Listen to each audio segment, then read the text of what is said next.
Bonjour à tous, nouvel épisode sur la conception de l'hypercar. Une voiture que je développe et que je vais fabriquer, que du matos de fou, du carbone, de la pièce haute performance et du sur-mesure. Et ça devrait ressembler à ça à la fin. Pour rappel, on a reçu le moteur, le célèbre VR38 V6 de Nissan GT-R R35. La carrosserie ainsi que la monocoque carbone sont en conception. Allez, on s'y remet, c'est parti!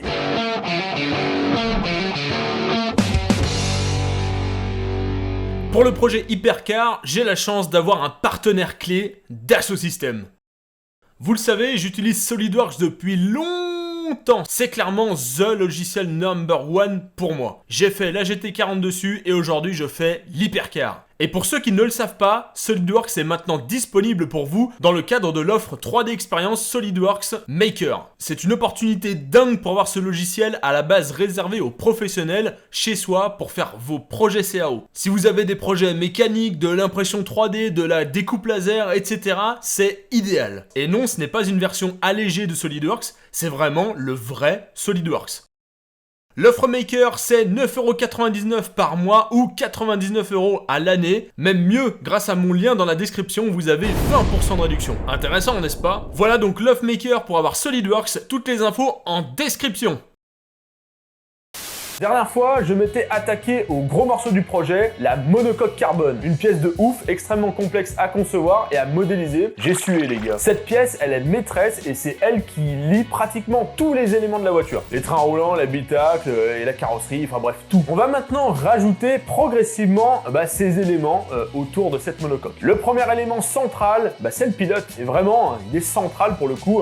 Je vous rappelle qu'on est sur une voiture à 3 places, un cockpit central comme sur la McLaren F1 et autres créations par exemple de monsieur Gordon Murray. Bref, déjà pour faire la monocoque carbone, on avait déjà une première posture de pilote, on va y mettre un peu de détails, c'est ça en fait la conception, c'est affiner petit à petit chaque élément. Au départ c'est un bonhomme posé, un peu approximatif, puis on commence à mettre un siège, on commence à mettre les supports pour fixer le siège, on met les vis, les écrous, etc. Bon let's go, première étape, il nous faut un beau siège, un truc bien badass. Je me suis directement tourné vers des modèles de cette marque anglaise très connue en compétition, vous devez sûrement connaître si vous faites un peu de karting. C'est un baquet en carbone, bien stylé, faut que ça soit tout en carbone, même le siège. Bon par contre clairement, ce genre de siège, hop la cagnotte, c'est pas donné. Le modèle du siège dépend de l'inclinaison du pilote, inclinaison qui dépend en partie de la hauteur du véhicule. On va pas mettre le même siège dans une voiture de rallye par exemple, que dans une GT vraiment très profilée. Et les fabricants anglais de ce siège, ils sont vachement cool parce que ils me filent le modèle 3D scanné du siège. Donc ça c'est vraiment... Si tout le monde pouvait faire ça, ça serait bien. Ensuite, le siège, il tient pas tout seul, et même plus, il faut qu'il puisse être réglable. Pour ça, je prends un modèle de glissière standard, et ça tombe bien car je les ai déjà sur mon siège de Sim Racing. Je dessine ensuite les platines intermédiaires et j'ajoute les vis et les écrous. Alors ça peut paraître un peu too much de mettre les vis et tout, mais c'est quand même un moyen de contrôler que l'assemblage est possible. Et si tes vis, tu peux pas les mettre ou qu'elles touchent un autre truc, t'as l'air bien quoi à l'assemblage quand même. Et enfin, on fixe le tout sur la monocoque carbone et on met des inserts en aluminium planqués dans le carbone. Enfin ça, j'avais déjà expliqué ça dans la vidéo monocoque carbone, donc elle est dispo ici si vous l'avez loupé. On check maintenant si l'assemblage fonctionne avec les différents réglages du siège. Regarde s'il n'y a pas de collision avec d'autres pièces. Voilà, bref. Bon, on check quoi. On laisse bien sûr un petit peu de marge. Alors la marge, ça c'est vraiment subjectif, c'est un peu au pif du concepteur que ça se joue la plupart du temps. Bon voilà, on met à peu près ça, voilà, tu vois, ça dépend. Voilà, par exemple dans le cas du siège, on va se dire le siège il va un petit peu se déformer quand on va par exemple appuyer sur la pédale de frein, voilà, ou même si quelqu'un est un peu plus lourd ou il va être un peu plus déformé, donc voilà, on prend une petite marge et... On passe au volant maintenant. T'as compris qu'on allait équiper le pilote et ses commandes. Bon, avant on va faire un petit point sur la posture, la bonne posture pour un pilotage optimisé. Tu te doutes bien que dans une GT3 ou une LMP, on n'est pas du tout assis comme dans la Golf ou le BMW de Jean-Édouard Alfred Horasso sur le parking du Décathlon le vendredi soir. pour le run, hein, c'est pas du tout ça, hein, donc ne soyez pas Jean-Édouard Alfred, merci. Et pour vous montrer tout ça, on va prendre en exemple mon setup SimRacing que j'avais développé à la base sur la bonne posture de pilotage. Parce que c'est vraiment important la posture de pilotage, ça fait beaucoup dans la performance du pilotage, l'optimisation. Bref, les coudes sont assez pliés, hein, à peu près plus ou moins 90 degrés, hein, ça permet d'avoir une bonne mobilité et de la force et de la précision. Vraiment, on est parfait quoi, quand on fait comme ça, là, c'est nickel. Les jambes sont un peu fléchies pour pouvoir monter sur les freins et avoir l'amplitude adéquate. Et ce pédalier de SimRacing vous a peut-être interpellé. Eh ben oui, pourquoi il y a un mètre cylindre et donc de l'huile? Parce que effectivement, il y a vraiment un système hydraulique là derrière. Je vous présente un pédalier proposé par mon partenaire d'équipement de SimRacing, NSH Racing. C'est un pédalier qui fonctionne avec de l'huile. En appuyant sur la pédale, cela actionne non pas un étrier, mais un piston qui vient comprimer du caoutchouc et c'est ça qui simule remarquablement bien une vraie pédale de frein de voiture. D'ailleurs, c'est un vrai pédalier de course qui aurait aussi bien eu sa place dans une vraie voiture de course. C'est vraiment du vrai équipement, hein. C'est pas une blague. Alors c'est juste le top du top au niveau des pédaliers de SimRacing. Si on veut plus, va falloir par le coup acheter une vraie bagnole et rouler sur circuit. Là, je peux plus rien pour vous si vous voulez plus. Là, faut vraiment faire en vrai quoi. Je vous mets les liens en description si vous voulez vous équiper dans du matos sérieux de SimRacing. Voilà, NSH Racing, ils font aussi des volants, des consoles, des châssis, bref, c'est du très très beau matos. Bon, maintenant que le petit bonhomme il est bien placé, il a bien une bonne position, on va pouvoir lui placer notre volant. Là c'est bon. On s'attaque maintenant à ce qui se passe juste avant le volant, la colonne de direction. Et cette colonne, je l'avais déjà achetée et modélisée, hein, souvenez-vous, c'était une petite partie de plaisir à modéliser ce genre de truc. Et pour information, c'est une colonne de direction assistée électrique. Je place ça dans l'espace et je crée les supports sur mesure en mécano-soudure. Alors le mécano-soudure, c'est en fait des pièces qu'on soude entre elles et ça forme une pièce. Voilà. C'est ça le mécano-soudé et j'adore ça. Je fais une petite simulation d'effort pour pouvoir retirer de la matière en trop, hein, c'est quand même pratique pour gagner un peu de poids. Grosso merdo, on va vraiment pas rentrer dans les détails, hein, mais en bleu, la matière subit beaucoup moins, voire très peu de contraintes par rapport à tout ce qui est d'une autre couleur. Donc théoriquement, on peut la retirer. Donc c'est ce que je vais faire. Alors tout ce système-là, ça paraît ultra simple hein, quand je l'explique en vidéo, mais c'est quand même quelques jours de taf. Hein, voilà, faut quand même réfléchir à pas mal de choses, mais voilà. En soi, le système de la colonne a été plutôt coopératif. Hein, c'est pas le cas de tous les systèmes. On fixe le tout sur la monocoque et on ajoute 4 perçages de fixation. Pareil que le siège, on met les inserts en aluminium dans la monocoque carbone. Pour les dernières commandes, on est sur le pédalier et c'est le partenaire NSH Racing hein, qui m'a fait le pédalier SimRacing de tout à l'heure là, qui va me fournir et m'équiper. Bah ouais, ils font du matos SimRacing avec du matos de vraie bagnole, donc cette fois-ci ils vont me fournir pour une vraie voiture, donc c'est cool. Du coup on part sur un 3D qu'ils m'ont fourni. On y ajoute simplement une petite plaque support et on reviendra là-dessus plus tard car il me manque quelques infos pour continuer sur le pédalier. Et on obtient les commandes pilotes, le siège est réglable facilement, hein, c'est un petit truc que tu claques et puis tu peux avancer ton siège. Le volant est légèrement réglable en hauteur, mais bon, faut pas trop forcer non plus, c'est pas le plus gros réglage. Et enfin, le pédalier sera réglable, mais il va demander de l'outillage, quoi. Il va falloir dévisser des trucs et bouger, quoi. Ça va pas être un réglage facile, quoi. C'est vraiment un réglage adapté au pilote, un peu comme le volant. Mais on a quand même cette flexibilité du siège. On passe sur les harnais pour attacher le pilote. Plutôt pratique pour les freinages vénères. Et comme d'hab, j'ai acheté le truc et je l'ai modélisé. Il y a quelques règles à respecter hein, pour les harnais, hein, avec des angles à respecter, donc faut regarder les normes, etc. Mais c'est tout bien expliqué, quoi. Sur le bas, on est sur des anneaux vissés au châssis et sur le haut, il faut faire tout un système. Donc des empreintes sur le châssis, 2 plaques de chaque côté et une barre et on peut ainsi fixer le haut des harnais. Bien entendu, j'ai modélisé le harnais absolument complet, hein, ça me faisait kiffer. Voilà, c'est plus joli et au moins on sait qu'il passe. Hein. C'est encore le même délire que les vis, au moins on sait que l'harnais passe ici et il viendra pas faire chier d'autres trucs. À ce stade, on a une monocoque carbone avec un cockpit minimaliste. Donc on a une bonne ébauche, un truc déjà plutôt costaud, quoi. Ça va nous aider par la suite, quoi. Donc pour cette partie, c'est fait. Bon les amis, petit point, les vidéos conception, c'est vraiment pas facile à organiser, hein. Vous voyez, je rame un petit peu là sur les vidéos, je suis un peu, je jongle un petit peu avec les sujets, et vous le savez, j'aime bien regrouper les idées par thème, hein, circuit d'essence, habitacle, les trains avant, trains arrière, etc. Enfin voilà. Mais là, sincèrement, je vais être obligé de partir en live parce que c'est tellement vaste et tout est lié. C'est vraiment difficile de traiter un sujet car je les bosse pas vraiment un par un, mais ensemble. parce que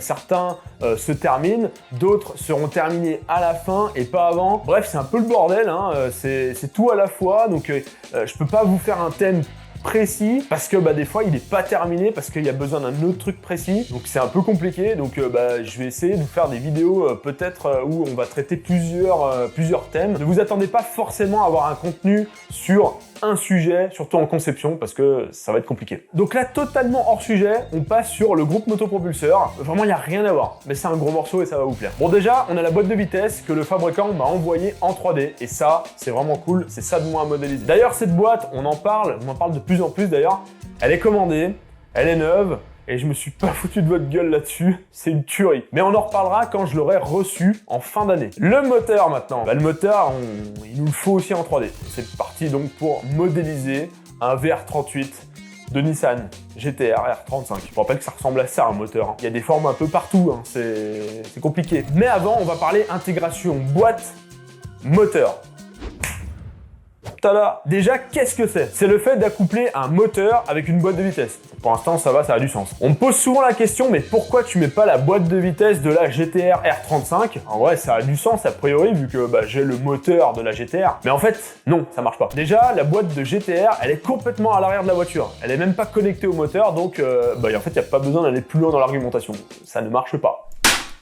Ça marche pas, ça marche pas. Donc, entre le moteur et la boîte, on a ce qu'on appelle un embrayage qu'il faut choisir, et on a la cloche d'embrayage qu'il faut concevoir et fabriquer. L'embrayage, forcément, on va pas le fabriquer, hein, c'est une pièce standard, pour pas dire, bon, c'est une pièce de compétition, hein, c'est pas un truc vraiment que tu vas retrouver n'importe où, mais voilà, c'est du standard, on peut l'acheter. Donc lui, pas trop de soucis, hein, suffit vraiment de le choisir. Mais pour la cloche d'embrayage, on va faire ça sur mesure, et je suis très largement épaulé par Pierre de DXM Motorsport, qui est aussi sur le coup de l'espace F1 de Franck, hein, pour ceux qui suivent. Pour info, Pierre et son équipe, ils sont experts dans l'intégration et plus largement dans le sport automobile. C'est lui qui va musiner la cloche après l'avoir conçue avec mon cahier des charges, et on va échanger pour faire le truc qui s'adapte le mieux au moteur. Et clairement, la cloche d'embrayage, c'est vraiment une pièce très spécifique parce que c'est quand même important de lier un moteur et une boîte, et il faut le faire correctement, sinon ça ne fonctionne pas, surtout à des niveaux de puissance comme ça. Il faut quelque chose qui fonctionne bien. Donc, franchement, ça rigole pas, on parle d'une pièce grosse comme ça, hein, quand même, toute taillée dans la masse. Et là où je veux en venir, parce que pour l'instant vous dites mais pourquoi il nous parle de ça, voilà, c'est pas encore pour tout de suite, tu vois. En fait, Pierre a scanné un VR38 et il m'a filé le fichier. Commence à piger. Et donc avec un scan de qualité, avec une bonne précision, j'ai pu démarrer la modélisation du moteur. Bon les amis, on est parti pour la modélisation du moteur VR38 DET Nissan. Ça va pas être une mince affaire tout ça. Pour cela, on a déjà deux trucs. On a un moteur, ça c'est bien, hein, pour prendre des cotes. Et on a un scan très détaillé qui m'a été fourni par Pierre de DXM Motorsport. Donc vraiment merci à lui. Parce que il a un scan de ouf, avec beaucoup de précision. C'est la première fois que je bosse avec ça, et vraiment rien à voir avec les scans qu'on peut faire avec le téléphone, ou enfin voilà. Mais vous allez voir quand même qu'on va sûrement utiliser le scan du téléphone. À partir de là, c'est plusieurs jours de modélisation, et on remarquera qu'un moteur, enfin juste le bloc avec les pistons vilebrequin, c'est pas énorme dans une voiture, hein. On dirait que c'est tout petit, même pour un V6. Bon, mais bien sûr, il faut rajouter encore les culasses, et là, ça va donner du volume. Bon, comme vous voyez, on a déjà bien avancé. Donc là, on a deux pièces qui sont imbriquées. On a le scan qui est en gris, et le vert, c'est ma pièce. Voilà, quand on voit ça, quand on voit que c'est un peu dégueulasse comme ça veut dire que les deux surfaces sont vraiment très proches. Et c'est exactement ce qu'on veut. Pour m'aider à modéliser tout ça, je prends des photos sur internet des pièces du moteur. Comme ça, on peut voir vraiment comment sont faites les nervures, parce qu'il y a vraiment un paquet. Alors l'idée, c'est pas de faire un modèle complètement fidèle, parce que c'est compliqué, ça me prendrait beaucoup trop de temps. On est quand même sur quelque chose qui ressemble pas mal quand même. On a quand même deux pièces qui se ressemblent beaucoup. Et voilà, le VR38 DET sur SolidWorks. Je vais pas vous cacher que c'était que j'ai passé 4 ou 5 jours à le modéliser. J'ai dû faire plusieurs scans. Donc j'avais le scan de base et le scan pour cette pièce-là qui est l'admission d'air. Là, tout ça, c'est un bloc que j'ai dû scanner avec la pièce, qui est d'ailleurs toujours dans mon bureau. Vous voyez, c'est cette pièce-là, voilà, que j'ai dû scanné avec mes propres moyens et ça fait cette pièce. Voilà, et donc ce moteur il est à peu près terminé et ben, on peut l'intégrer sur la voiture. Et boum, c'est magique, c'est déjà mis sur la voiture et là ça a une gueule. Ouh. Donc là j'ai mis la boîte de vitesse et le moteur à l'arrière. Encore une fois, l'intérêt de la CAO, c'est de pouvoir anticiper tout ce qui va se passer. Et là, comme on peut le voir, le moteur, surtout le carter d'huile, est beaucoup trop bas. Si on se met face à la voiture, on voit très bien que le plancher, il est là, et que le moteur, il est là. Donc ça, c'est problématique. En fait, on peut pas monter le moteur, parce que déjà, monter un moteur, c'est monter le centre de gravité de la voiture. Donc ça, c'est pas bon. On va vraiment avoir un effet de balourd un peu dégueulasse en virage. Donc ça, c'est pas bon du tout. Le centre de gravité, je vous rappelle, il faut qu'il soit le plus bas possible sur la voiture. Et on peut pas parce que on va avoir une boîte qui va monter aussi. Et donc, eh ben, les cardans vont prendre beaucoup plus d'angle. Déjà, on en a là, même avec cette hauteur-là. Donc, l'idée, c'est vraiment de ne pas avoir d'angle trop prononcé avec les cardans et de ne pas avoir un centre de gravité trop haut. Donc, ça nous amène à une conclusion assez simple. Il faut faire un carter sec. Alors, un carter sec, c'est un carter où, alors, pas vraiment sec, mais c'est un carter où on n'a pas cette grosse baignoire là pour accueillir l'huile, c'est le réservoir d'huile avec la crépine, avec la pompe d'huile. Tout ça va être déporté. C'est ce qui se fait surtout en voiture de course pour justement baisser le moteur. Et d'ailleurs sur la Renault Sport RS 01, et ben avec ce moteur, on a effectivement un carter sec, pardon, et ça fait que c'est possible avec ce moteur et c'est ce qu'on va devoir faire pour que pour toutes les raisons que je vous ai citées avant. Voilà, ça commence à avoir une bonne gueule cette affaire, hein. Il manque plus que les collecteurs, mais on a déjà le moteur. Et puis les gars, un miracle a eu lieu. Internet, merci. La communauté, merci. On m'a filé le 3D du moteur Nissan. Le vrai, quoi. Le vrai. What? Il n'y a pas les internes, calmez-vous. Mais bon, on s'en fiche, on a tout le reste, il y a même les turbos. Je remercie encore l'abonné qui m'a donné cette dinguerie. Vraiment, c'est un truc de malade. Et là, il y a tous les gens qui sont du métier de concepteur 3D qui sont en train de péter un câble. C'est juste impossible d'avoir ce genre de 3D, hein, voilà, c'est exclusif, mais bon, beaucoup trop de chance, c'est trop bien. Bref, je gagne un temps de malade et surtout une précision de taré, parce que c'est les vrais plans de Nissan. Faut bien savoir que c'est extrêmement compliqué de tomber là-dessus, hein. On ne trouve pas ça sur internet facilement, machin, ouais, tenez le moteur de toutes les voitures en 3D, non, c'est extrêmement dur, j'ai beaucoup de chance. Par contre, bien sûr, la solution du scan, elle est beaucoup plus accessible et elle marche très bien, hein. La preuve, mon moteur, il est ultra proche, hein. Et oui, bon, c'est une histoire de temps, mais voilà, ça se fait. J'en profite pour modéliser le démarreur et le volant moteur. D'ailleurs, le volant moteur aussi va être sur mesure et fait par DXM Motorsport. Bien que ça soit de l'usinage et que je sois équipé en machine et que j'adore usiner, faut pas déconner les gars, là faut de la sacrée bécane pour faire ce genre de pièces et DXM, ils sont clairement largement équipés, moi je ne le suis pas assez malheureusement. Bon, mais avec tout ça, on se rend beaucoup plus compte de l'architecture moteur central arrière de la voiture et puis bon ça avance bien quand même, c'est cool. Point sur les avancements du projet à l'instant T. La carrosserie et tout l'habitacle sont pratiquement terminés, l'étude aéro est en cours, circuit de carburant et huile c'est aussi en étude. On a aussi une grosse partie sur l'étude de suspension qui est en cours. Toutes les épures sont à déterminer et ensuite on passera à la conception des berceaux avant et arrière, donc toute la mécanique avec les triangles et machins, ça sera une des dernières étapes. Et ensuite on pourra enfin passer à l'étape fabrication que vous attendez tous. D'ailleurs, je cherche une entreprise pour usiner les masters de carrosserie et notamment du châssis, monocoque carbone. En gros, il faut pouvoir usiner dans des blocs de mousse haute densité les moules de la carrosserie et du châssis. Donc il faut des machines de plusieurs mètres, c'est vraiment un truc de ouf. Donc si vous connaissez ça, ou si vous êtes dans le milieu, ou si voilà, il y a une possibilité, manifestez-vous en commentaire ou par mail. Fin du point instant T. Alors je sais pas ce que vous en pensez de ce petit point là, ça permet de vous informer sur le projet avant que les vidéos officielles n'arrivent. Là vraiment c'est un point que je fais à l'instant où je vous parle, parce que comme vous le savez, j'ai un petit peu de décalage sur les vidéos par rapport à mon travail. Donc voilà, ça vous permet quand même d'être au courant de ce qui se passe et que, voilà, je me branle pas les couilles. Donc dites-moi en commentaire ce que vous en pensez. Bien sûr, pensez à liker, à partager, à commenter, à vous abonner si c'est pas déjà fait. Quant à moi, je vous dis à la prochaine. Tchuss!